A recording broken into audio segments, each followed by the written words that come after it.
দীর্ঘ 6 মাসের বিচারিক কার্যক্রম শেষে আন্তর্জাতিক অপরাধ ট্রাইব্যুনাল ১ রামপুরা কার্নিশে ঝুলে থাকা আমির হোসেনকে গুলি ও 2 জনকে হত্যা মামলায় রায় ঘোষণার দিন ধার্য ছিল আজ, কিন্তু শেষ মুহূর্তে নাটকীয়তা। প্রসিকিউশন বলছে হাতে এসেছে গুরুত্বপূর্ণ প্রমাণাদি। এমন পরিস্থিতিতে বুধবার রায় পেছানোর আবেদন করেন প্রসিকিউশন। সময় চান আরও 4 সপ্তাহ।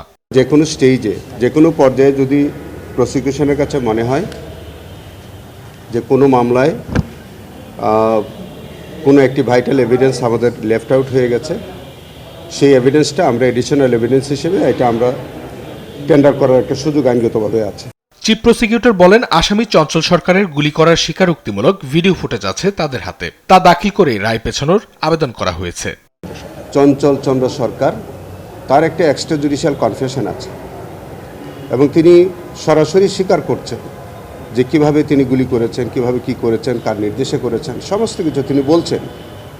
সেই ভিডিও রেকর্ডটা ইনঅ্যাডভার্টেন্টলি আমরা এটা এভিডেন্সে আনতে পারিনি। তা আমার কাছে মনে হচ্ছে যে এরকম একটি শক্ত সাবুত এভিডেন্স আমার কাছে মনে হচ্ছে যে এটা আমাদের দেওয়া প্রয়োজন।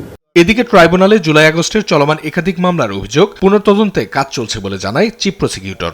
এই ইনভেস্টিগেশনগুলো আবারও হওয়া উচিত। অঙ্কন চৌধুরী, দেশ টিভি, ঢাকা।